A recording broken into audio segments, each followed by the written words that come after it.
सुन्नी इत्तेहाद council की मखसूस नशिस्तों के हवाले से सुप्रीम कोर्ट में दायर दरख्वास्त पर समाअत कल होगी। चीफ जस्टिस काजी फायज़ा की सरबराही में फुल कोर्ट बेंच समाअत करेगा।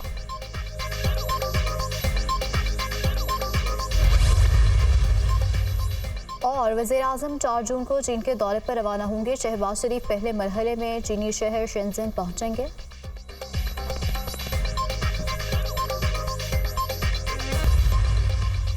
जस्टिस बाबर सत्तार की फैमिली का डेटा लीक करने और सोशल मीडिया मुहिम पर तौहीन अदालत केस। इस्लामाबाद हाई कोर्ट ने तौहीन अदालत केस कल समाअत के लिए मुकर्रर कर दिया।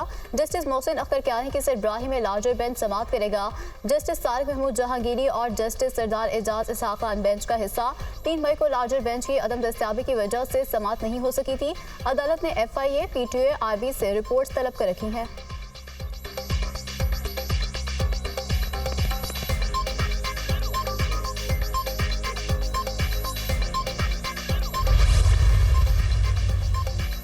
वज़ीर आला पंजाब मरीम नवाज ने लाहौर डेवलपमेंट प्रोजेक्ट की मंजूरी दे दी। पहले फेज़ में लाहौर के 6 जोन की तामीर मुरम्मत और डेवलपमेंट की जाएगी। लाहौर डेवलपमेंट प्रोजेक्ट फ़ेज़ 1 की तकमील के लिए 10 माह की डेडलाइन मुकर्रर। फ़ेज़ 2 में दीगर जोन्स की डेवलपमेंट और तामीर मुरम्मत की जाएगी। हर जोन की अलहदा शनाख्त के लिए मखसूस कलर इस्तेमाल करने की तजवीज़ पर इत्तफाक।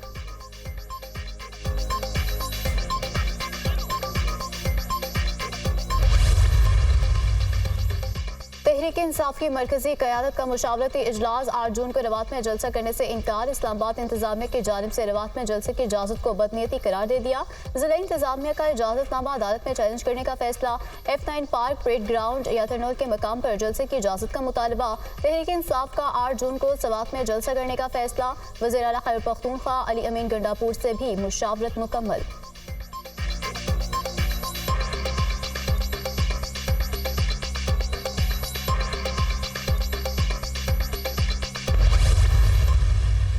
जब 9 मई वाले जो हैं वो हुकूमतों में भी आएंगे, वज़ीर भी बनेंगे, वज़ीर आला भी बनेंगे, तो फिर ये बहुत बड़ा क्वेश्चन मार्क है। हम आज भी मुतालबा करते हैं कि जो लोग 9 मई में मुलव्वस थे उनको ये अदालतें ऐसी सज़ा दें ताकि मुस्तक़बिल में कोई ये ना सोच सके कि 9 मई जैसे वाक़यात हो सकते हैं। हम तमाम सियासी जमातों को आज दोबारा दावत देते हैं कि आए हम सब एक प्लेटफॉर्म पे इकट्ठे हों, पाकिस्तान को मुश्किलात से निकालें। बानी PTI ट्वीट ऑन नहीं करते। उन्होंने ट्वीट किया मगर डिलीट भी नहीं हुआ। 9 मई वाले हुकूमतों में आएंगे तो ये सवालिया निशान है। अदालतें 9 मई में मुलव्वस मुल्जिमान को सजाएं दें। पाकिस्तान को नजरिया ज़रूरत के तहत नहीं चलाया जा सकता। चीफ इलेक्शन कमिश्नर का तोहफा बानी PTI ने दिया था। सीटें हारने पर चीफ इलेक्शन कमिश्नर बुरे लगने लगे। तमाम सियासी जमातें बैठें और मुल्क को आगे लेकर चलें। गवर्नर खैबर पख्तूनख्वा फैसल करीम कुंडी की प्रेस कॉन्फ्रेंस। अभी तक पीपल्स पार्टी के हवाले से कोई फैसला नहीं हुआ कि हम कैबिनेट में शामिल होंगे। PTI को कोई दीवार से नहीं लगा रहा, वो खुद दीवार से लग रहे हैं। पीपल्स पार्टी तो पहले दिन से ये समझती है कि बैठ के सारी बात होनी चाहिए और बातचीत से ही मामला आगे बढ़ेगा। इस तरह एजिटेशन से, तहरीक चलाने से कुछ नहीं होगा। तहरीक इंसाफ को कोई दीवार से नहीं लगा रहा, खुद लग रहे हैं। बानी PTI ना समझी में कोई बात कर बैठे हैं तो बात करें। पहले दिन से कह रहे हैं कि बातचीत से ही मसाइल हल होंगे। तहरीक चलाने से मुल्क और अवाम का ही नुकसान होगा। ज़राई मुल्क है, फसलों में खुद कफील होना चाहिए। ज़राई मुल्क होने के बावजूद इजनास बाहर से मंगवाना पड़ती हैं। पॉलिसी बनाकर ज़राई ज़मीनों को बचाया जाए। हाउसिंग स्कीमें बंजर ज़मीनों पर बनानी चाहिए। हत्ता के इज़्ज़त बिल पर स्पीकर से कहा था कि सहाफ़ियों के तहफ़्फ़ुज़ात दूर करें। सहाफ़ियों ने अच्छी बातें की थी, हुकूमत की भी नीयत अच्छी है। अभी तक पीपल्स पार्टी का हुकूमत में शमूलियत का फैसला नहीं हुआ। CEC फैसला करेगी कि वफाकी काबीना में शामिल होना है या नहीं। गवर्नर पंजाब सरदार सलीम हैदर की मीडिया से गुफ्तगू।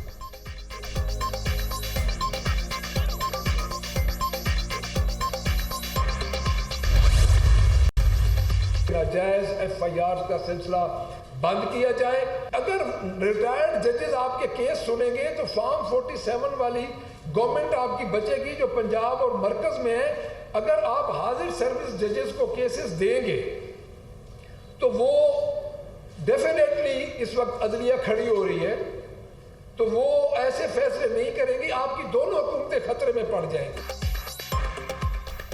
टिकटॉकर वज़ीर आला सूबे को बुलडोज कर रही हैं। फॉर्म 47 की हुकूमत अदालती फैसलों पर खड़ी है। हमारे कारकुनों पर नाजायज मुकदमात का सिलसिला बंद किया जाए। 9 मई को हमारे 16 कारकुन शहीद हुए, क्या मुकदमा दर्ज हुए? रोज नए नए ओछे हथकंडे इस्तेमाल किए जा रहे हैं। हमें दीवार से ना लगाया जाए वरना ये चीजें उनके गले में पड़ेंगी। फॉर्म 47 की हुकूमत में रिटायर्ड जज इंसाफ पर मबनी फैसले नहीं करेंगे।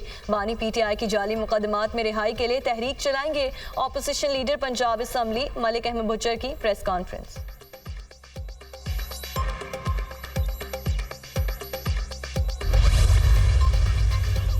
वज़ीर दाखिला का लंदन में पासपोर्ट और नादरा सेंटर्स का दौरा। मोहसिन नकवी का दुनिया भर में मुकीम पाकिस्तानियों को पासपोर्ट के अजरा में ताक़ीद का नोटिस। ओवरसीज पाकिस्तानियों की सहूलत के लिए अर्जेंट पासपोर्ट 7 रोज में जारी करने का हुक्म। पासपोर्ट के अजरा में ताख़ीर किसी सूरत बर्दाश्त नहीं। वज़ीर दाखिला ने पासपोर्ट की मुकर्रर मुद्दत में फराहमी यकीनी बनाने के लिए मॉनिटरिंग से कायम कर दिया। मोहसिन नकवी का पासपोर्ट और नादरा के अमले की कमी का भी नोटिस। अमले की कमी पूरी करने के लिए मौसर स्टाफ मैनेजमेंट का हुक्म। वज़ीर दाखिला से बरतानिया रुकने पार्लियामेंट खालिद महमूद की मुलाकात। ओवरसीज पाकिस्तानियों के मसाइल के फौरी हल के लिए इकदाम पर बातचीत। मोहसिन नकवी का लंदन में पाकिस्तानी हाई कमीशन का भी दौरा। वज़ीर दाखिला की हाई कमिश्नर डॉक्टर फैसल से 1-on-1 मुलाकात। मुख्तलिफ अमूर पर तबादला ख्याल किया गया। मोहसिन नकवी की ज़ेर सदारत पाकिस्तानी हाई कमीशन में इजलास। मोहसिन नकवी की ओवरसीज पाकिस्तानी के मसाइल तरजीही बुनियादों पर हल करने की हिदायत।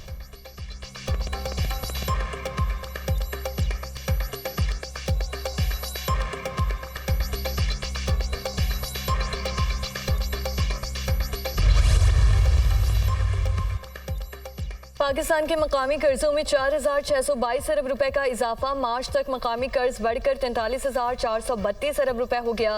मुल्क पर कर्जों का बोझ 6.5% से बढ़कर 61,000 अरब रुपए से तजावुज कर गया। रवा माली साल के आगाज पर पाकिस्तान पर मकामी कर्जों का हजम 38,809 अरब रुपए था। रवा माली साल बैरूनी कर्जे 89 अरब रुपए से कम होकर 21,941 अरब रुपए हो गए।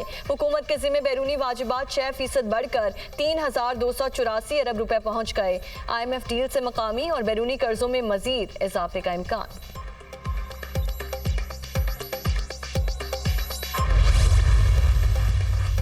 पाकिस्तान की IT इंडस्ट्री को फ़रोग़ देना हमारी तरजीह है। IT इंडस्ट्री को $25 अरब तक ले जाना चाहते हैं। अपने नौजवानों को पुरइत्माद मुस्तकबिल देना चाहते हैं। नौजवान नस्ल की बेहतरी के लिए इक़दाम किए जा रहे हैं। प्राइम मिनिस्टर यूथ प्रोग्राम के तहत मुख्तलिफ शोबों में कई प्रोग्राम ला रहे हैं। चेयरमैन वज़ीर आज़म यूथ प्रोग्राम राना मशहूद का तकरीब से खिताब। लंबे चौड़े बिल, वक्त पर अदायगी, फिर भी बिजली की तवील बंदिश। कराची के मुख्तलिफ इलाकों में लोड शेडिंग का दौरानिया 14 से 16 घंटे तक जा पहुंचा। के इलेक्ट्रिक की मनमानियों ने शदीद गर्मी में अहले कराची का जीना दोभर कर दिया। बिजली बंदिश से अस्पतालों में भी मरीजों और बुजुर्गों की हालत बिगड़ने लगी। पेशावर में भी कहर ढाती गर्मी में बिजली की तवील लोड शेडिंग। शहरी इलाकों में 12 घंटे बिजली बंद। देहात में 17 से 19 घंटे तक गैर अलानिया लोड शेडिंग। मकीन शदीद परेशान।